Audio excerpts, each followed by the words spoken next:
Fantastic turnout today. Thank you all for coming. I've been with the company for 8 years now, and I think this is our most ambitious event to date, so thank you for being here. We've got some incredible solutions that we've built over those number of years that I've been here, and we're going to show you a combination of them today. And the theme of the demonstrations throughout the day is going to be interoperability. I'm going to walk you through our interoperability strategy. So what does it mean to us, and why is it important? So as a platform for query resolution, we understand that an integrated solution, integrated with your operational processes and your operational tools, is what's most valuable to you. So on the left-hand side of this diagram here, we have what we call core processing systems. So our strategy is to take the exceptions, the issues, and the queries that are generated by these core processing systems, consolidate them in one place in Taskize, a purpose-built tool for query resolution, in an actionable work item that we call a bubble, and then integrate with your communication channels on the left-hand side so that you can remain in one place while your network is using communication channels such as email, Teams, and Symphony. So core processing, what do we mean by that? So we've got some examples of partners that we work with, Duco, Finborn, and Acceptor. Some of them are in the room. We've also got a number of other partners, Meritsoft as well, who are here today. The core processing systems focus on STP, but we all know that STP can and will fail. And generally, when it fails, we see very basic integrations with email. And so you've got these core processing systems that are generally there to sort of give you a high degree of control over your risk, but then you've got emails in your email inbox that give you a low transparency and a low view of your risk. So you're trying to kind of reconcile the two. And that's the problem that we aim to solve for you through integrations with these core processing platforms. And then hopefully the return on investment that you're expecting from these core processing systems is realized. So we take those exceptions from your core processing tools, consolidate them in Taskize, and then we integrate with the communication channels. So we've built integrations with Symphony. We have a very kind of more mature email offering as well. And we try and enable you to remain in your platforms of choice without having to meet your client, where they would prefer to communicate. So you're not having this proliferation of channels going on. So that's our interoperability strategy. Hopefully that sets the scene for some of the panel discussions that you're going to be hearing about today. I want to take you through a quick demo about the platform. There are many clients in the room today that are using Taskize, so hopefully this is a good refresher. But for those of you that aren't here, hopefully this sets the scene for what's about to come later on. So this is a very interesting demo that kind of brings to life that concept of integration and interoperability. So we're going to start with an exception that's been raised in Euroclear's exception manager called EasyWay. For those that aren't familiar, it's really just an exception management tool that highlights breaks amongst other issues. We're then going to create a external query with the counterparty to resolve that query, and that's in a bubble. And then we're going to, and then they're going to contact the counterparty at Maplebank, and then Maplebank here is going to clarify the issue with their colleague that's in the front office, and that's where we'll highlight our integration with Symphony. So this is should be a very familiar screen to operations users, or a screen like this anyway. It's the dreaded exception. So this is an exception that shows a price mismatch. You can see it highlighted there. Our integration with Euroclear's EasyWay enables you to, at the click of a button, transfer those exception details into a bubble. And the key benefit of that is that you don't need to kind of copy and paste and rekey information from one platform to another to avoid that sort of risk that's often associated when you're trying to resolve queries on email. So that's the first benefit of interoperability here between an exception manager and Taskize. So we've transferred these exception details over to a bubble. You can see the attributes are mapped to the attributes in the bubble. So we're going to go ahead and click Create.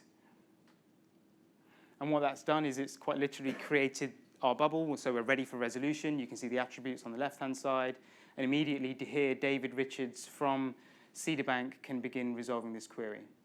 So the first thing he's going to do is invite the counterparty to join him and collaborate on this issue, and that's going to use what we call our smart directory. So we're very proud of this feature, and it's designed to solve a number of problems in the industry.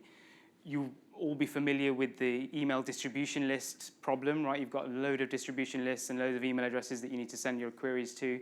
So we aim to solve that problem. I've heard in some instances people print out laminated sheets of, I can see people cringing in the audience, I won't name you, of lists. So they go out of date immediately as you print them. So this is the first kind of issue that we aim to resolve. The second is query allocation. So on the receiving side, who do you need to allocate that query to, right? And so the Smart Directory aims to solve that problem as well. So on that first problem, the email distribution list, all that David needs to do is select the organization he wishes to send the request to. So in this case, Maple Bank, and the team he wants to send the request to, in this case, settlements. And that's quite literally all he needs to do to direct the request. And before we click add, what will happen when we do click add is the second part of the directory will kick in. So this is the work allocation piece. So the directory will look at the settlements team at Maple Bank and see who's online, number one, a very basic understanding of who's available for the work, who's got capacity, so who is available for new work and who might be more busy. And then it looks at your work experience, so who in that team is more experienced at resolving this type of issue, whether it's this type of client or perhaps this type of exception. So it really tries to hone in and remove the friction of allocating the request. Again, every kind of bit that we demonstrate here is trying to remove that friction of the operational process. So we're going to go ahead and click add, and you can't see this at all, but it says here that Gemma from Maple Bank has been assigned to resolve the query. So where are we now? So this is Gemma. So this is Gemma's view of the screen. Now, they're going to communicate. They're going to collaborate in the bubble. David's going to say, can you please help me resolve this query? And Gemma is going to say, well, I might need to clarify what this issue is with my front office colleague, right? And that's where we're going to show you the Symphony integration. So to do that, Gemma is going to create what we call a linked bubble, quite literally just a new bubble that's linked to this existing client query. And she's going to add her front office team to this bubble. So an internal business unit is going to be selected, and we're going to select front office. So with our integration with Symphony, we've mapped the front office group to a front office team here in Taskize. So all that's going to happen when we click create is a new room in Symphony is going to be created, if you're familiar with the concept of Symphony rooms. A room will be created, the front office group will be added to that room, and all those exception details will also be transferred. So if we go ahead and click create. So here's the new room that's been created on the right-hand side. You can see that there's details of those, the exception is transferred across. It's almost as if the exception is moving with you, right? So the exception has gone from the exception manager through to Taskize, and now it's here in Symphony. So it's going where the resolution needs to be kind of conducted. So you've got those the attributes on the bubble, in the Symphony room, and you've also got the status. So both teams can be kept up to date with the status of the query. So the front office trader here, Joshua, is going to reply back and say, I think it's an issue with the trade missing commission. The first time a trader's ever wrong, I think. So he's booked the trade wrong and missed the commission. So that communication has now been transferred between the two systems. So this is that second benefit of interoperability here. We've got two different teams on two different platforms communicating, collaborating to resolve an exception. So while we're here, so we're going to resolve the issue. So it's resolved, marked as resolved, and you can see the resolution is resolved there. Again, keeping each other up to date with the resolution. So whilst we're here, we're going to show you some other parts of our interoperability with other channels and what we call our bubble blotter. So on the left-hand side, we have Gemma's bubble blotter. The bubble blotter is designed to be the sort of antidote to the chaotic email inbox. So and the idea behind it is that it empowers operations users to be more in control of what's important to them and what's important to their business. So Gemma has organized her blotter by economic value. And what we're saying here is that the exceptions that have the highest economic value are prioritized ahead of other exceptions. So that's what's important to her, and that's what appears at the top of her list. She can also order by service level. Right? So if you're a client service organization, you can tier your clients and then sort the blotter based on the tier of your client. right? So if you want to provide a better service, you can do so.